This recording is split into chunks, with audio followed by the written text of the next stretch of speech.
ॐ श्री गणेशाय नमः। श्री सरस्वत्यै नमः। श्री राम दरबाराय नमो नमः। श्री हनुमते नमो नमः। श्री सीतारामचंद्राभ्यां नमः। श्रीमद् वाल्मीकि रामायण के महात्म्य का हम पाठ करेंगे। प्रथम श्लोक कल पाठ किया था, आज द्वितीय श्लोक से प्रारंभ करेंगे। बोलो सियावर रामचंद्र महाराज की जय हो। चित्रकूटालयं रामं इंदिरानंदमंदिरं वंदे च परमानंदं भक्तानां भयप्रदम्। चित्रकूट में निवास करने वाले भगवती लक्ष्मी सीता के आनंद निकेतन और भक्तों को अभय देने वाले परमानंद स्वरूप भगवान श्री रामचंद्र जी को मैं नमस्कार करता हूँ। ब्रह्मा विष्णु महेशाद्या यस्यांशा लोक साधकः नमामि देवं चिद्रूपं विशुद्धं परमं भजे। संपूर्ण जगत के अभीष्ट मनोरथों को सिद्ध करने वाले अथवा सृष्टि पालन एवं संहार के द्वारा जगत की व्यवहारिक सत्ता को सिद्ध करने वाले ब्रह्मा विष्णु और महेश आदि देवता जिनके अभिन्न अंश मात्र हैं, उन परम विशुद्ध सच्चिदानंदमय परमात्मा देव श्री रामचंद्र जी को मैं नमस्कार करता हूँ तथा उन्हीं के भजन चिंतन में मन लगाता हूँ।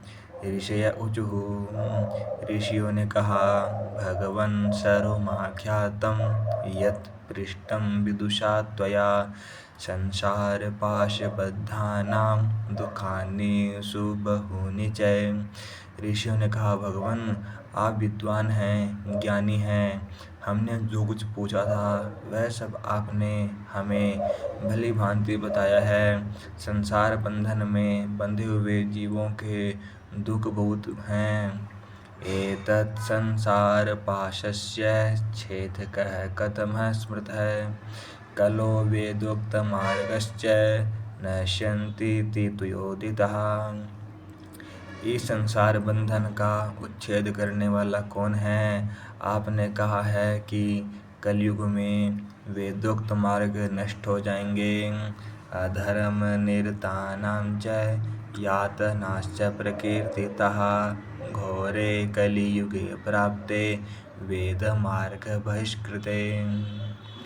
अधर्म परायण पुरुषों को प्राप्त होने वाली यातनाओं का भी आपने वर्णन किया है। घोर कलयुग आने पर जब वेदोक्त मार्ग लुप्त हो जाएंगे उस समय पाखंड फैल जाएगा, यह बात प्रसिद्ध है। पाखंडत्वं प्रसिद्धं वै सर्वैश्च प्रकीर्तितं। प्रायः सभी लोगों ने ऐसी बात कही है। कामार्ता ह्रस्वदेहाश्च लुब्धा अन्योन्नतमतत्परः कलो सर्वे भविष्यन्ति स्वल्पायुर्बहुपुत्रकः। कलयुग के सभी लोग काम वेदना से पीड़ित, नाट्य शरीर के और लोभी होंगे तथा धर्म और ईश्वर का आश्रय छोड़कर आपस में एक दूसरे पर ही निर्भर रहने वाले होंगे। प्रायः सब लोग थोड़ी आयु और अधिक संतान वाले होंगे।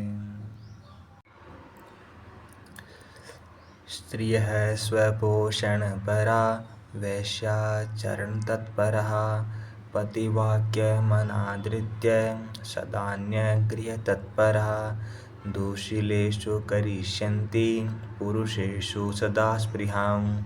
उस युग की स्त्रियां अपने शरीर के पोषण में तत्पर और वैश्याओं के समान आचरण में प्रवृत्त होंगी। वे अपनी पति की आज्ञा का अनादर करके सदा दूसरों के घर आया जाया करेंगी। दुराचारी पुरुषों से मिलने की सदैव अभिलाषा करेंगी। असद्वार्ता भविष्यन्ति पुरुषेषु कुलाङ्गनाः परुषा नृत्यभाषिण्यो देहसंस्कारवर्जिताः। उत्तम कुल की स्त्रियां भी परपुरुष के निकट ओछी बातें करने वाली होंगी, कठोर और असत्य बोलेंगी तथा शरीर को शुद्ध और सुसंस्कृत बनाए रखने के सद्गुणों से वंचित होंगी। वाचालाश्च भविष्यन्ति कलो प्रायेण योषितः भिक्षवश्चापि मित्रादि स्नेह संबंधयन्त्रितः। कलयुग में अधिकांश स्त्रियां वाचाल व्यर्थ बकवास करने वाली होंगी। भिक्षा से जीवन निर्वाह करने वाले सन्यासी भी मित्र आदि के स्नेह संबंध में बंधे रहने वाले होंगे। अन्नोपादि निमित्तेन शिष्यान् बध्नन्ति लोलुपाः उभाभ्यामपि पाणिभ्यां शिरः कण्डूयनं स्त्रियः। वे भोजन के लिए चिंतित होने के कारण लोभवश शिष्यों का संग्रह करेंगे। स्त्रियां दोनों हाथों से सिर खुजलाती हुई गृहपति की आज्ञा का जानबूझकर उल्लंघन करेगी। कुर्वन्त्यो गृहभर्ताणाम् आज्ञां भेत्स्यन्ति तन्द्रितः पाखण्डालापनरितः पाखण्डजनसंगिनः। यदा द्विजा भविष्यन्ति तदा वृद्धिं गतः कलिः।